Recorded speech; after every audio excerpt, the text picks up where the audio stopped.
I did not have sexual relations with that woman.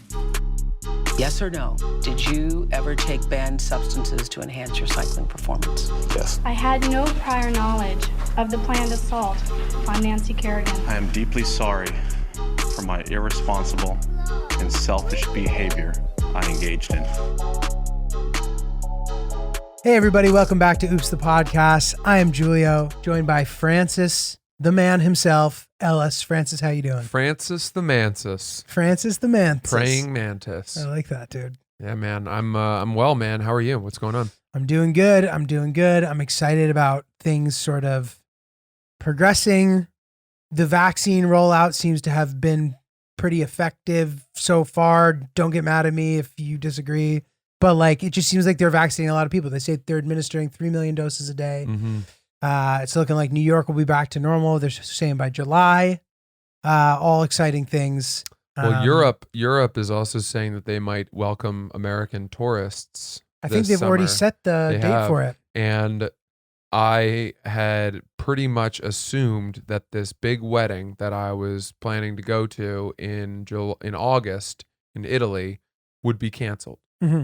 And I was so excited about all of the credit card points that I would be able to use for a different purpose. That you now are not getting And back. now I fear that I am going to have to go to this wedding again. And listen, this is one of my closest friends, so I will be so excited to go.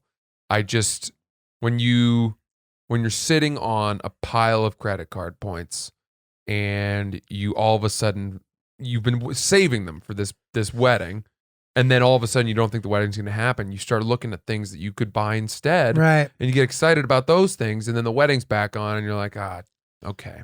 Dude, totally. I'm glad that, Hillary and I are planning to do a little Europe trip as well. So I tried my best to have it overlap with yours for the sake of the pod scheduling. And I'm glad that even though we had thought the Italy wedding would get canceled, we still scheduled it that way. Yeah. So that's pretty efficient of Dude, us. Some guy hit me up with a really interesting message, a conundrum, and I'd like to sort of summarize it because I want to get your opinion on it. Love it. But because I can't find the DM, but I'm going to just sort of paraphrase. Cool. So this guy is a single guy or whatever. Actually, no, they gave him a +1. So he got invited to this wedding from a guy that he had been friends with either in high school or college, but hadn't really kept up with in a long, long time. So he gets invited to this wedding. The wedding is, I think, 2 weeks from now. Okay. So it's super close. And they gave him a +1, which surprised him given that he's not close to these people. And also, he's not dating anyone. Mm-hmm.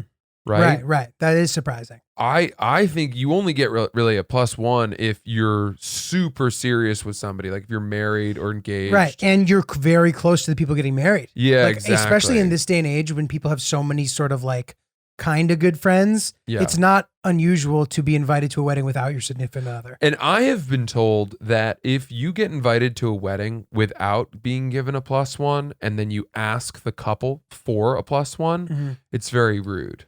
It sounds rude to me, yeah. Sounds rude to you? Yeah. You don't think so? I completely agree. It's just one of those things where people don't tell you these things when weddings start happening in your life. Yeah, it's true. So you break a lot of the rules of weddings. Wetiquette, yeah. Wetiquette. Yeah, wetiquette. It's nice. So let me ask you a question, dude, because I think I may have fucked up some wetiquette in the past. One of my cousins, this is like probably my closest cousin, if not her and her brother are my closest cousins. She was getting married. I was going to bring my girlfriend at the time, person I was seeing, whatever. And she bails 3 days before the wedding. Yeah. And is like, sorry, I don't want to be this serious with you. Damn. Like I'm going to a wedding is too much. I don't want to do it. So I was devastated, right? Wow. But I was like, you know what? Why should I have to go to this wedding and be miserable? So what I did, the next night I had a show. I remember you've told me this before. Yeah, I think I mentioned on the pod, but I'm not going to like. That's fine. Keep it going. It's anyway, a great story.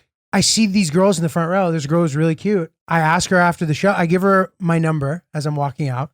She texts me and I'm like, do you want to go to a wedding with me this weekend? And she says, sure. And this girl, she kind of stuck out a bit. Like she wasn't like, so I just show up to this wedding with a random girl. First of all, is She had that a really big forehead or something? no, she was cute. Is that bad etiquette? That you swapped out a serious potential date who the wedding couple might have thought was coming, and then you brought someone else? I had RSVP'd for 2, and 2 days before that, my +1 bails. I think that if you're given a +1, it's not up to the wedding couple who you bring. You are allowed to bring a date. It's a +1. That's the most, +1 is legitimately the most sort of bland, all-encompassing invitation. She was a stripper. Now, I'm not, and acting like that makes that's it different. It could it could be different. I thought she had a big forehead. It could be different. But I will say this: stripper. she was a hit at the party. My mom loved her. I bet she was. People thought she was really nice. They were sort of confused by it. Did they know she was a stripper? No, but on the drive up, we're getting to know each other. She's like, yeah, she's like, Bank of America is my favorite bank because they tell me how much cash I can put in so that people aren't suspicious. Yeah. And she never actually said to me, I'm a stripper, but she was either a stripper or an escort.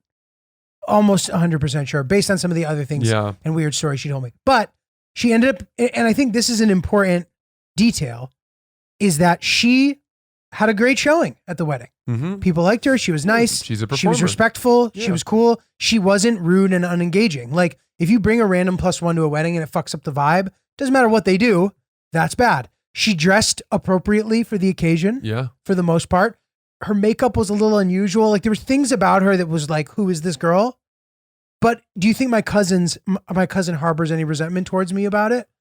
Well, here's the question. Did they ever find out that she was a stripper? No, but I think they kind of were suspicious. It wouldn't have surprised them at all. If they thought about it, they probably would have deduced that eventually. Uh-huh. And people were asking questions for sure. They were like, what the fuck? Who the fuck was that? Type of thing.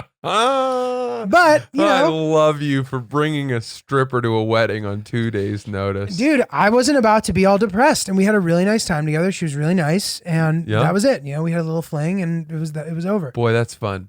That is fun. You are a man who has no fear of flying by the seat of your pants.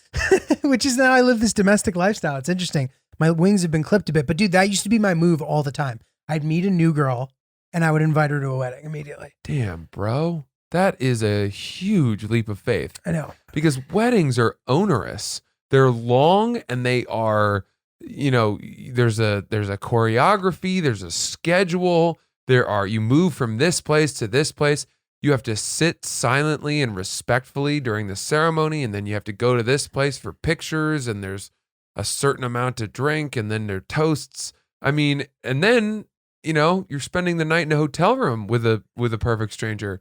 You need somebody who knows the ropes a little. Dude, absolutely. And it was one of these kind of like, I don't know why I went through a phase where I felt like I needed to be wild and spontaneous to make people like me. So like I'd meet these girls and I would just immediately do something like that to like shock them. Like, oh my God. I'd be like, you want to do something crazy? Yeah. Like, want to come to these weddings with me type of thing. This girl, Taryn, that I ended up dating her for a little while, but like us dating started with me inviting her to consecutive weddings in the same month. One of them was a family wedding. And then the other, and my family loved her. Like, dude, that's amazing. You know, but I think ultimately it was the wrong way to be doing it. It was sort of like you blow your bubble too early. Like you do these crazy romantic gestures and then like, where do you go from there? You know what I mean? It's just kind of like what with the ladies? It's kind of manufactured and like unnecessary. It doesn't need, why do I need to be so crazy? You know what I mean? It's a phase that I'm glad I've gotten over. You can't raise the bar after that. Going from a wedding on weekend one to then like want to have a drink on a Thursday night. Right. It's weird. A come down. Exactly. It's a letdown. And like, it's almost like you get addicted to having the stakes being so high. Like you need wild things. And then like normal shit isn't fun, which is wrong. You know what I mean? I can see that. Totally. Yeah. So I've grown out of that phase. Well, that's good. That's good, dude. So anyway, back to the guy. No, I'm glad you brought that up. That was way more interesting. This story ends with this guy he's given a +1. He decides that he doesn't want to go to the wedding. It may have been that the +1 couldn't make it anymore either, and he just doesn't really want to go. But he's wondering what the cash gift is, the proper cash gift for backing out of a wedding 2 weeks before the wedding, for him and for a +1. Why is he backing out? I can't remember exactly. He Okay. just either he doesn't want to go or can't make it or Okay. something came up. I don't even know what it is. But And he's saying he's factoring in the +1 to this decision. I told him he had to, Oh, certainly. right. That's Because 2 of- spots at the wedding. That's 2 Yeah. meals. Yeah. You know, it's 2 people. And I- there's a true cost per person of wedding planning. Right. I think that you just give them a gift still and take into account the fact that you bailed. So what's that number for you? Oh, man, it depends how nice the wedding is, dude. Does it? Yeah, I've been to some fucking shitty weddings. So dude. what's your baseline gift when you go to a wedding? Do you have a number? Do you have like a set number? No, like it depends. Like if it's people that I'm close enough with where I know that I can get them something specific that's good, I'll do that. It's not usually money. Like the registry, if I'm being lazy. But I've noticed that a lot of the weddings I've been going to lately don't have registries. Yeah. I mean, everybody just wants money now. Yeah. That's so my understanding. I don't have a flat cash number. Do you? I have a ballpark, yeah. What is it? If I'm you don't invited to mind. a wedding solo, which I wouldn't imagine that will ever happen again. But for me, just alone, I would give a $250 check Okay, or that sounds or good. cash. That sounds pretty good. $250. And then if it's me and a +1, I'll probably give like maybe, depending on how close I am to the $350? couple, I might go up to like 400. Okay. But dude, if I'm in the wedding, it's 500 minimum. Wow. Yeah. Dude, you're just the best fucking wedding Dude, goer, Chris man. DiStefano said on his podcast that if he's in the wedding, if he's going to like a wedding of a really good friend, he's giving 1,000, Wow. which I thought was pretty impressive. That's pretty impressive. That's generous. That's pretty impressive. But yeah, dude, 500. I backed out of a 500, wedding baby. because I asked to open for Theo Vaughn at the Wilbur on the weekend of this wedding, You gotta do and I was so excited about it, and I was also taping my special there like a couple months later, so I needed to You get a needed to sense do of it. the space, and I had to back out of this wedding, I don't know, 3 weeks, 4 weeks ahead of time. Mhm. Now, granted, it was just me, but these were people I really liked, and I wasn't in the wedding, but I wasn't that far away, Right. probably, from being in the wedding. that. Right. This is a people I really, really liked, and I sent them $500. That's nice. 500. That's nice. Now, that is an absolution of guilt. Yes. It is. I'm a lot of absolving money. myself of the guilt of the late withdrawal Yes. by paying more. Yes. That's good. I think, And it's a bit like the process of tithing. what's that? That was when in the Catholic Church you could pay your way into heaven. Got it.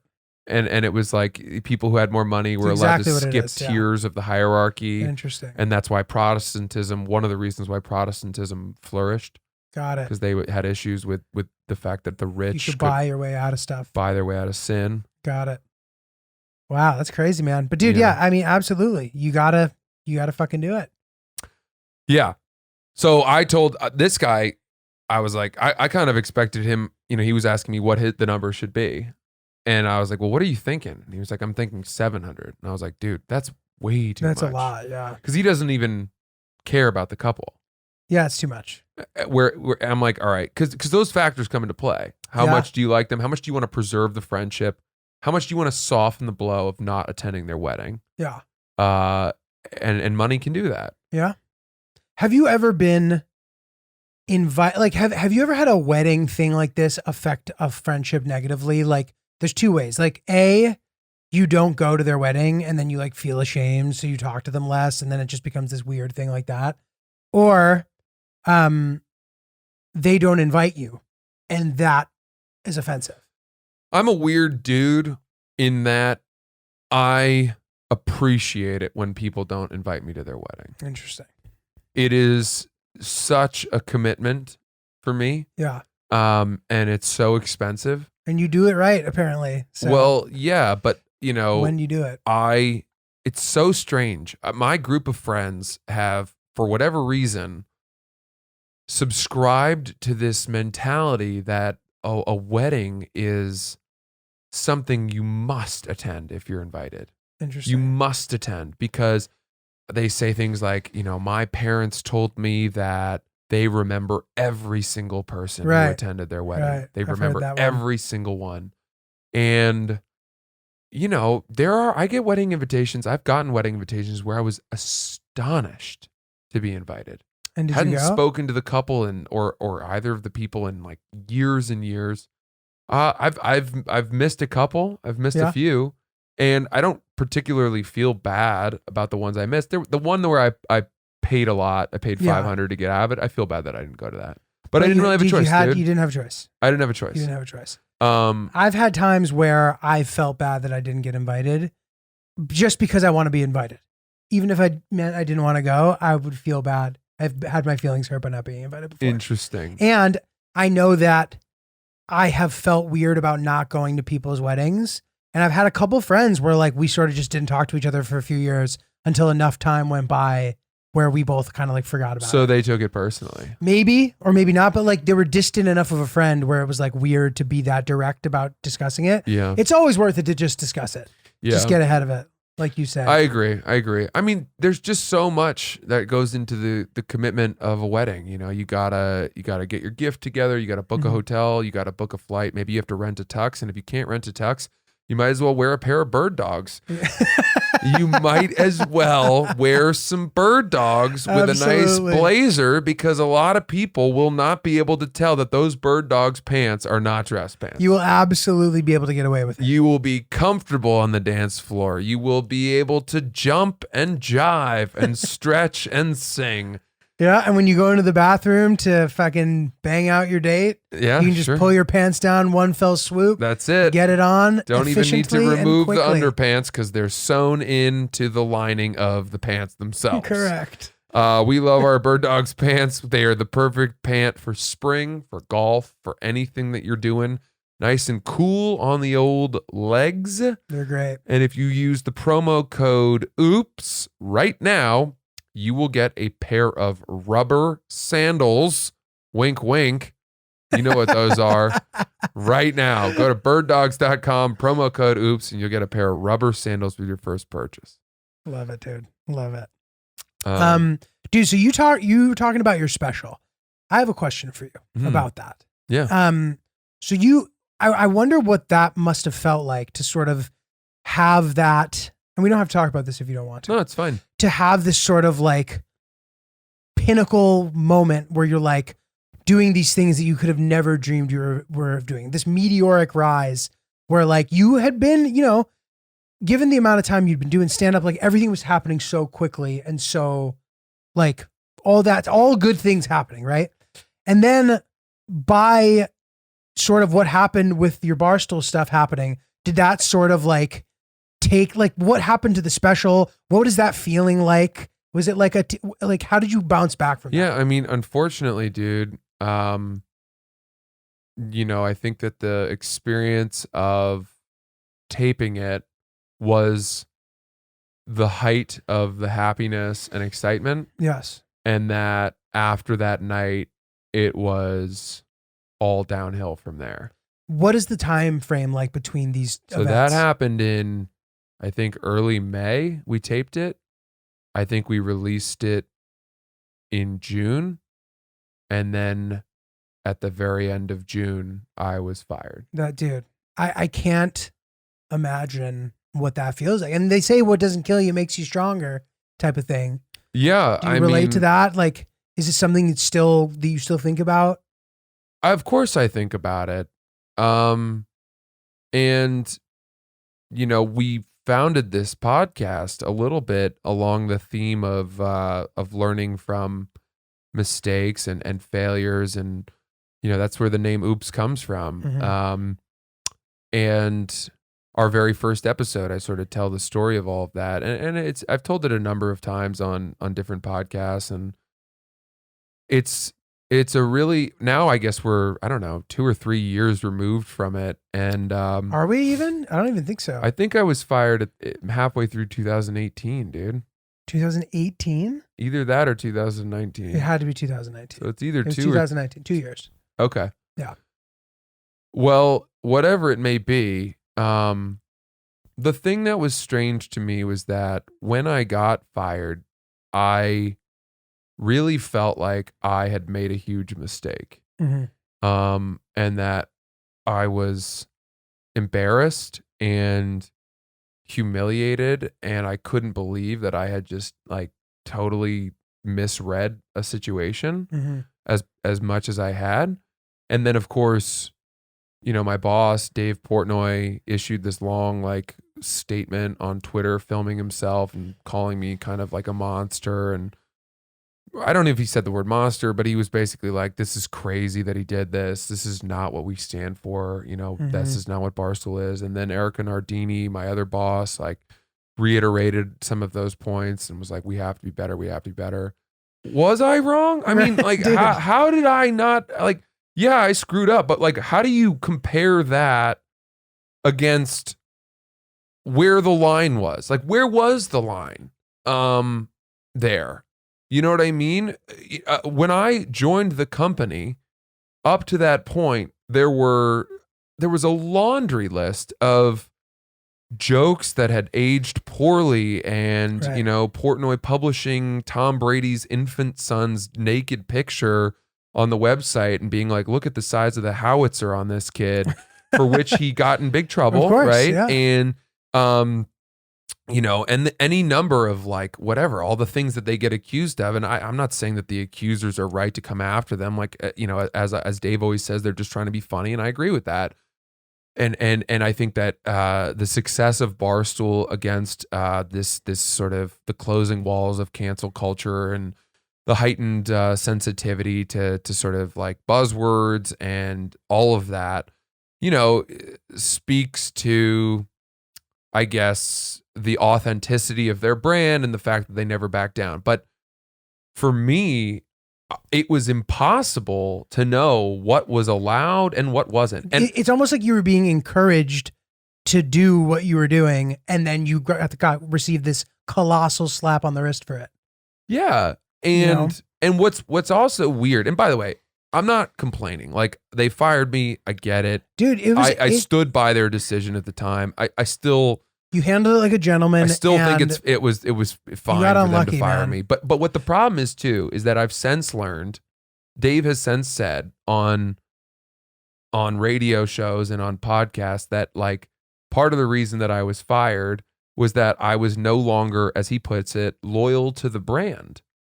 And that had I been more of a guy who seemed to be putting the company first, they would have gone to bat for me. Interesting. But if that's the case, then why did they say that their hands were tied and they had no choice but to fire me because of what I did?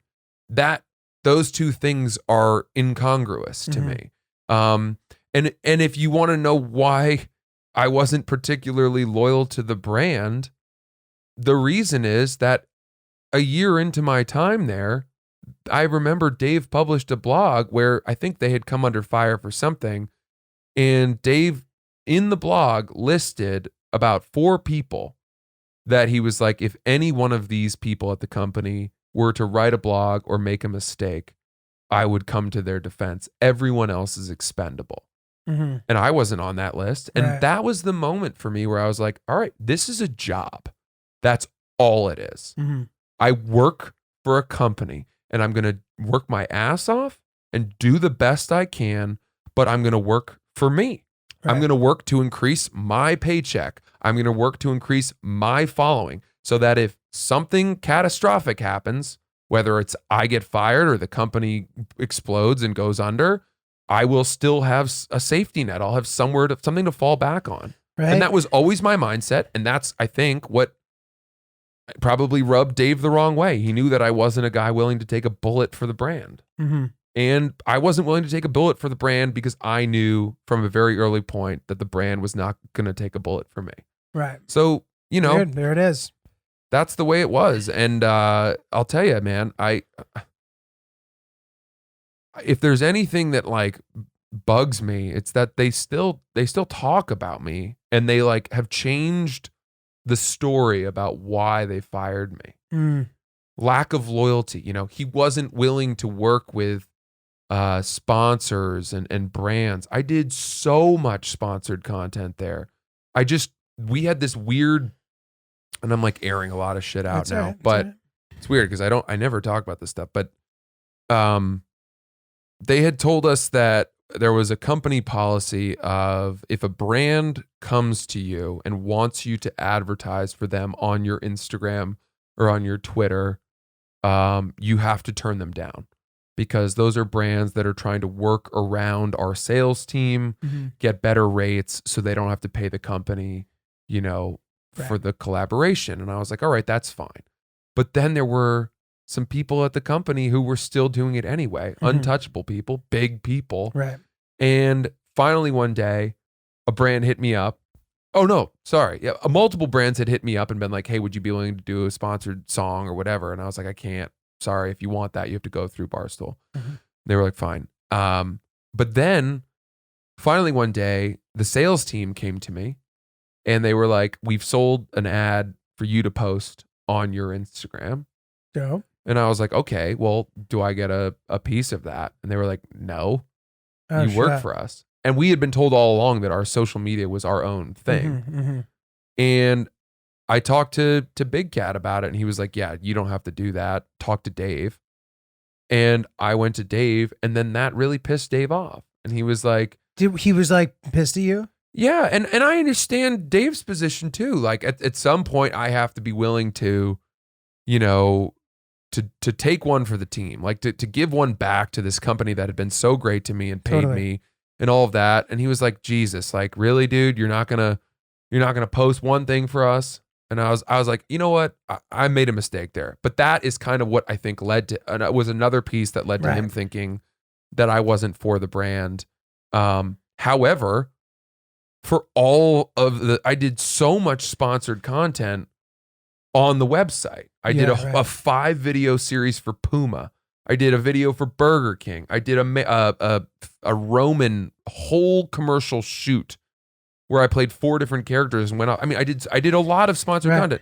So it was only stuff that was going to go on my social media. Correct. Where I was like, well, I don't think that I mean, you know, I don't really understand this kind of agreement here. So I regret that I did that. And I agree with Dave that like at towards the end, I probably wasn't as let's say loyal to the brand as I should have been, but I was never disloyal. Totally. I was never stabbing the company in the back. And dude, there's something interesting about something that you said about the idea that they're kind of changing the story. There have been times where I've been removed from projects and they gave me a reason. And like, I thought the reason was bullshit. And then they gave me another reason. And then they gave me another. And then like a year later, we talk about it and there's another reason. And it's like, all these reasons kind of like tap into your insecurities too. So it's like, you don't know what's true. And like, it would just be really nice if there was some specific reason. And sometimes you just are never going to get that. And you have to be okay moving on. I agree, but believing in yourself. I also think that they've shifted the reasoning because a lot of the fans were pretty vocal over the years being like, well, why did you fire this guy? I mean, every time there's like a crazy scandal that comes out now, they're like, really? You fired Francis for this? Right. And then this flies. And they'll say that. You'll see that. Fans say that. And then I think that, you know, people at the company see it. And that's when they're like, well, we didn't really fire him for what he wrote. It was because he was actually, you know, tough to work with, or like, it's like, well, you're just changing the tune to whatever suits your narrative at this point. And now you're shitting on me. And like, you're making me look unprofessional and marring my reputation and my credibility. And I don't appreciate that. Totally. You know what I mean? Because I like to think that ever since I was fired, I have always been weirdly loyal to the brand. Like I was like, yeah, I understand why they fired me. I deserved it. And I've never talked shit about them. You talk highly about them. And I hope that what I've just said is not seen as talking shit about them. It's just like, I'm kind of reflecting on it all. In fact, there's a woman from Business Insider who keeps emailing me. She's writing some kind of story about, I think, Portnoy right now. Shit. And it sounds like it's going to be a big hit piece.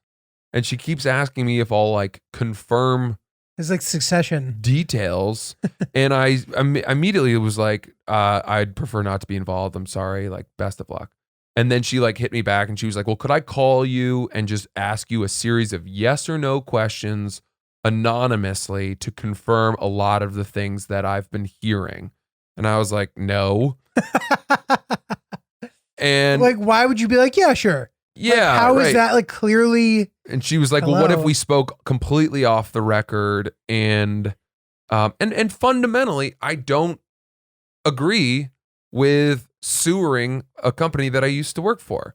I have no interest in watching them fail. They did a lot for me. Yeah. You know, they gave me a fan base. They built me up, and you know, obviously, it ended fucking horrifically, like a Hindenburg level explosion. But even so, like I am not vindictive about it, and I am at peace in many ways. So, it's strange to see what's kind of happening there, and also when people still sort of connect me back to the brand. Every time I do something good, inevitably people then like write in the comments or like tweet back at me like, it's time for you to go back to Barstool. Oh, right. Like you've done your time. And then they'll like tag Dave in it. And I'm like, fucking hell. Dave has no interest in hiring me back. I don't have any interest in going back to work there. I already worked there. It ended horribly. Nobody wants this. Right. We've all moved on. They're doing fine, you know? Yeah. Without me. So anyway, that's my whole piece on all of that. Well, Francis, that is very interesting insight, and I appreciate, you know, your honesty, and I know that, you know, is potentially an annoying thing to have to talk about. So, You know, it's a good little stuff. bit like an old relationship that went sour, and enough time has elapsed that I accept it for what it is. But there are definitely some things that I, as a proud person who, you know, with an ego, obviously, Mhm. I have a hard time watching or seeing. Yeah. Dude, taking an and- L sucks, you know, no matter in what form it is. But, you know, not to be cheesy, but the way that you handle those situations often dictates sort of the outcome in general. Like, it's easy to do well when things are good. How do you do well when things are not good? And I would argue that you've done very well when things were Yeah, not good. look, so. you know, I'm happy. I filed my taxes a couple weeks ago, and my overall income was greater than it was in my last year at Barstool. So There you go. from a numerical standpoint, I feel as though I am doing just as well, if not better, Great. and I'm infinitely happier. Wonderful. So that's good. It's Yeah, great, man. Well, you made a reference about the Hindenburg. And I was thinking about this the other day, so it's hilarious that you just brought this up. But have you ever been on a blimp? No, I haven't. Do people ride blimps still? I don't know if they get around on them. I think if you were to get a ride on a blimp, it would be because your uncle works for like For like Goodyear? Goodyear and you were going up for the day. So that's the thing. Someone is flying that blimp, right? Is it like Yeah. drone now, or someone has to actually fly the blimp? I don't know the answer to that. I saw this online and I don't believe that it's true, but then somebody like doubled down and showed me the New York Times article. But apparently the initial function of the top of the Empire State Building was for parking and boarding blimps.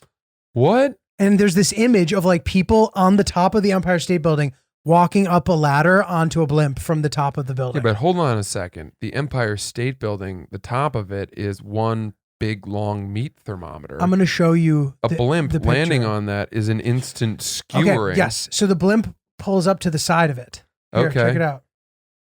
Whoa. Is that real? Like, I don't think so, dude, but apparently it was in the New York Times. So like, Blimps can rest in place. They can sort of hover the way a helicopter would. Is that right? I guess, yeah. Mm. But dude, like, you know, blimps were about to be like a real form of transportation until the Hindenburg, right? There's that great scene in Indiana Jones and The Last Crusade where they Oh, take the wow. blimp ride, and That's they were crazy. going from point A to point B on a blimp. Remember that? Yeah, I do. Dude, hot take.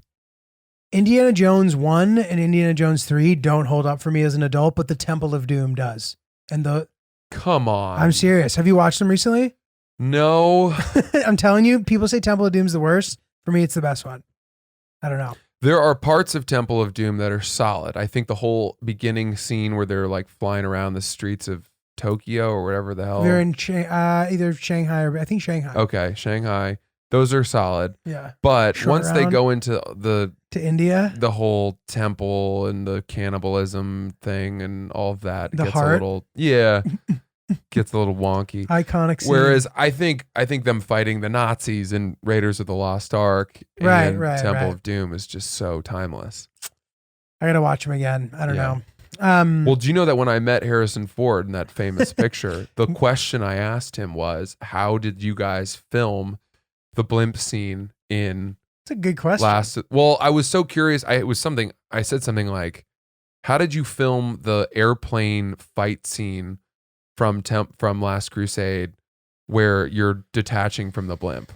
And he gave me a really involved, detailed Like a technical answer. What do you say? And by like word 4, because I was 9, by word 4, I was completely checked out and just staring at his earring. I remember being like, how does he have one earring? That's so cool. He was funny at the Oscars this year too, dude. He's like a funny guy. I didn't watch the Oscars. I did just because I watched all the like movies and stuff. I watched the movie you said, which was Promising Young Woman. Promising Young Woman. That movie was That spectacular. movie's awesome, right? Spectacular. That movie is a crazy, awesome, fun movie. Dude, Bo Burnham, by the way, is my idol. He killed it. He was good. I didn't know that he was in the movie. He shows up. He's great, right? And a really realistic portrayal of a guy who's like a good guy who was like around for this bad thing that like it's fair that smeared their situation. I'm not going to Totally. ruin the movie for you guys. But Yeah. So he is now coming out with a new special on Netflix. Have you seen really? this? A comedy special? Yeah, and it's very kind of interesting. It's just a live special, but there's no audience. It's just him Interesting. inside. It's called Inside. Cool. And he's teasing it with these really cool trailers. He hasn't done a special in a number while, of years. yeah. I don't even think he's done stand-up in a while. And his musical stand-up is what made me him- think that adding music to my stand-up No way. would be something I No could do. way. Dude, it's funny. I had dinner with him like right next to your apartment. What? Yeah, it was like I wasn't the one facilitating the dinner. I was having dinner with somebody else who brought him without telling me. And like we had this dinner together and it was great. No way. Yeah. When was this? 2 years ago, 3 years ago. Really? Dude, he's a star, man. He's a director now. He's like, dude, he did 8th grade for which I think he won the SAG award. dude, I mean, totally. He's sort of like a Donald Glover type. yeah, Like the industry has sort of given him a clean slate to do whatever creative project he totally, yeah, wants. Very cool though. yeah. Dude, I guess we don't want to talk about movies anymore, right? Yeah. No. We've talked too much about movies. I went to a workout class You did. yesterday for the first time. Which one? SLT. Those are hard. I was actually supposed to go with Ashley Hesseltine, who canceled on me because she fucking fell in love with her foster dog, who's now about to be her dog. Yeah, I think she made it official. Azul. she did. Part Azul. of the Hesseltine family. That's very cool. Girls gotta welcome, eat. Azul. Shout out our baby mamas. Well, dude, I made a faux pas for this when I went to this class. Oh boy. So I showed up late. Not late. The class had just begun when I arrived. Now my toe was fucked up, but I wasn't going to get the credit back. Okay. So I couldn't plank at all on my feet. Yep. Not that I would be able to anyway. I'd probably just be adjusting within 5 seconds of each exercise because of how hard they are. But I needed the teacher to know that I was adjusting my stuff because of my foot. I needed her to know that. My ego couldn't handle her just thinking that I couldn't do stuff. So I told her in the middle of the class, sorta, and she sort of has like a speaker on, and I start telling her, and she's like, "What? Your toe? What?" Like, and then I'm like, "Yeah." She's like, "Yeah, just like adjust it." And I like felt really embarrassed, and I don't know, like, I guess she's right though. You know what I mean? Like I was interrupting the class to be that person who's like, I have a strain. Yeah, well, don't they tell you in exercise classes, if you have any injuries, let us know beforehand? Which is, I couldn't do it beforehand because it had started. It was at hand. We were at hand. I see. So I must have been, I'm that annoying guy in the class who's all needy. Like, I don't know. Yeah. But it was good to be back in there. Those classes are hard. They are hard. Strength and length and tone. It's impossible. It's all core stuff, and it's just you're shaking the whole time. Yeah, dude. It's a great workout. But we hung out, and I was doing a spot up at Stand Up New York. Yes. We had a couple pops up there to We sure celebrate did. the return of indoor comedy. And then we were going back to your new apartment for me to see it for the first time. And we smoked a joint a couple times, which, by the way, I pulled this joint out right before we were going to get on the subway. And you were like, oh, let me get a hit of that. And I didn't think you would want to, because whenever we talk about weed, you say that you get anxious. Yeah, there are some nights it just hits me the right way. Like, I'll be in 100% of the nights we hang out, you want to smoke weed with me. So, dude, it's funny because I have always such a different experience. Like, some nights I think I want it, and it turns out that I was right. And other nights I'm like, fuck, why'd I smoke? I like hate myself. Got it.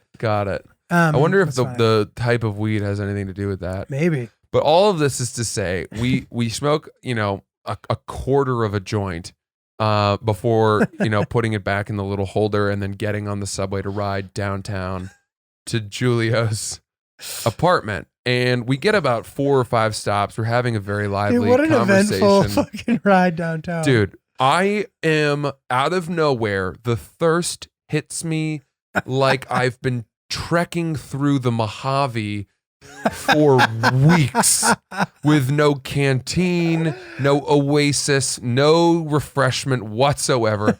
I am parched beyond repair, cracked lips, sun-dried face.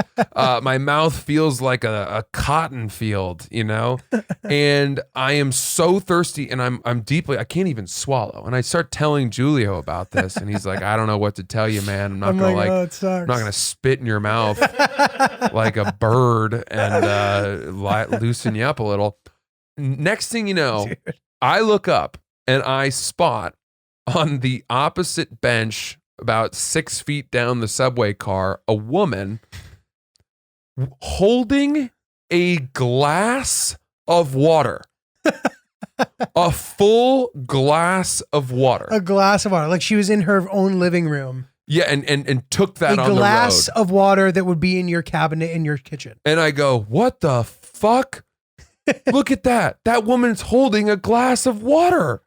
And I say this to Giulio. We start laughing. She sees me pointing at her. And laughing. And gee, what happens next? She just got like super upset. She had headphones in. And she kind of like scoured at Francis. Yeah, because clearly she thought that I was being like, look at that bitch over there. Blah, blah, blah. Yeah. And I'll tell you what else though. There's a chance that like that was sort of magnified because Francis was high. It's possible. I don't think that the reaction was as overt as you thought it was. Maybe not. But Francis then, without like saying anything to me, he just decides as we like get off the train with this woman. We're about to get off. He goes and he starts talking to her and he starts saying this like very nuanced thing. He's like, I didn't want you to think that I was pointing at you because we were like making fun of you or something. I was just telling him that, and it's just getting really confusing. I had to right the ship. He had to. I had to correct the record. I couldn't have this woman thinking that I was just another guy on the subway being an asshole, pointing and laughing at a woman for whatever reason. So I think you end up winning her over because he ends up being like, I just thought you were like my guardian angel. I said that. And she finally laughed. And I thought, thank God I can sleep tonight.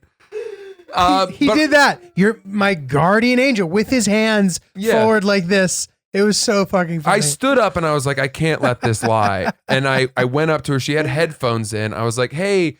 And I'm waving at her. She's like, don't talk to me. And I'm like, listen, I have to say this. And she like took one headphone out. And I was like, I am the thirstiest person on earth right now. And I saw you holding that glass of water. And I pointed and said, oh my God, did she bring that for me? Like, are you my guardian angel?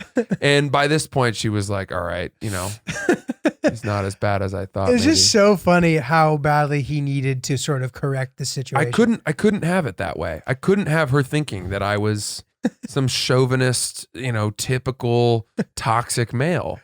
Francis was sort of like crusading downtown, like doing good deeds, because then after we get off the subway, yes, we sort of stumble upon this fresh crime scene. This was weird, dude. We were trying to find White Claws, which, by the way, we forgot that in New York, like, things still close early. Yeah. Like the curfews haven't been lifted, so there were no convenience stores open. Right. But this one convenience store that we sort of stumbled upon, and Francis, I think, vividly remembers this. I do. And not only were we trying to find White Claws, I was desperate to find water because if you can believe it, that woman didn't let me have a sip of hers after that very clear explanation of my intention.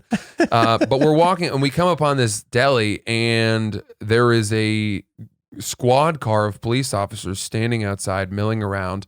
And then we look and one of the windows to one of the doors, the glass doors, is exploded. Right. There's shattered glass. It looked like a movie, like the way the glass is shattered and just someone had thrown a brick through it. It had just happened. Yeah, instantly. It was fresh. So we realized, like, okay, well, we can't go in there to buy this. And the guy was like, yeah, we're closed. And there's these two poor guys who run this, clearly mom and pop bodega type place are sweeping up the glass. And you couldn't help but think, given that everything we're hearing on the news, that maybe it was a hate crime of some kind. Mm-hmm. And as we start walking away, I'm like, I kind of want to give those guys some money to just like help them on their way and like help them repair the door, even though I'm sure it was covered by insurance or whatever. And Giulio's like, that's a really good idea. And I'm like, I don't know. I wanted to give them $20 for one bottle of water. That was my hope. I was like, I wanted them to just be like, I'd be like, can you just bring me a bottle of water? Keep the change. Help yourselves out or whatever. And we keep walking. And then Giulio's like, I think you should go do that.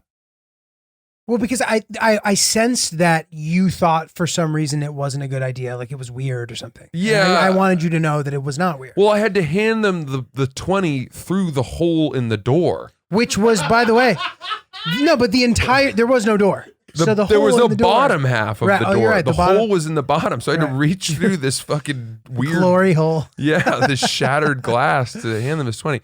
And the guy was like, no, we're good. And I'm like, I just want to give this to you to, just do whatever, help you guys out a little. And he's like, oh, okay, thanks. That was nice. And then he went back to sweeping. But I think it meant more to you than it did to that guy. Dude, I don't agree. He seemed very grateful. And I'll tell you what, you are so the hero and I'm the villain in this situation. Out of here. Because as I walked by, I asked them, are you guys open? Because I still wanted to buy White Claws. And he looked at me with disgust. He went, no, man. And I was like, fuck. I was like so embarrassed. But I wasn't sure. I'm like, maybe they would feel good to still do some business right now or something. Yeah. And then you went back and saved the situation. I had to go back, but I didn't get that water and I continued on to your apartment thirsty valiantly as a Doberman. Really needed to quaff immediately. Anyway, so that was our eventful night out on the town. They're starting to happen with more frequency. Dude, it's good. It's just fun to like have these sort of spontaneous, funny, random nights. Like, I'm amazed we've had so much to talk about with how little there has been to do. Yeah. We always figure out something to talk about. Well, it's going to get even spicier now as the world really gets ramped back up. It's a big summer that we're looking at. And dude, I'm having a vaccine mandatory birthday party. That's a great idea. That's what I'm doing. Everyone's going to have to show their vax cards. Yep. My GF is throwing me a B-Day party. I don't know why I'm using so many abbreviations. My GF's throwing me a B-Day party. It's going to be really fucking fun. You guys are both invited, obviously. Hawk, y'all. And I know you guys are both juiced up, so that should be good. Juiced. Getting that spike. Mm-hmm. And yeah, or like proof of a negative test within like 40 hours. You're allowing that too, that it's not just a vaccine. We want to make it just, I'm pretty sure everybody I know is almost vaxxed up at this point. Got it. So All I it guess takes we'll is see. one bad apple though. That's true. But whatever. Yeah. I'm looking forward to that. And I guess that's just like the future of chilling in the near future. That'll be a blast, dude. And I think with that, we come to the happy end of our beloved podcast. The end of another episode. We're coming up on our 200th episode, which is actually going to correspond with Chris's birthday, we think, if we've done the math correctly. So we'll have some sort of joint celebration for that. Make sure to subscribe to Francis's Patreon, guys. Oh, that's so sweet. Seriously, it's important, and it's sort of like a nice opportunity for Francis as he's kind of gone out on his own, taking the leap, betting on himself. You know, if you got a couple bucks to spare per month, you can get all the stuff that you've been enjoying for free, and kind of take the middleman out of the equation. That's directly support the artists that you love. So listen, $5 a month gets you alternate side parking every week, plus a song every Friday. And if you don't like it after the first month, you can cancel and you're out $5. But something tells me you're going to stick around. My writing, all of my writing is also available at the $10 tier. And it would mean a lot to me if you guys would check it out. So I'm putting my best effort forward. Chris is doing a lot of the editing of the videos we're making. And I think you'll enjoy what you find. So thank you, Giulio. Absolutely. I appreciate that. Beautiful. You know the rest. Oops, the podcast. Send us your stories, your thoughts, whatever. oopspodcast@gmail.com. I'm at Not Julio. He's at Francis CC Ellis. Let's fucking go. Summer, baby.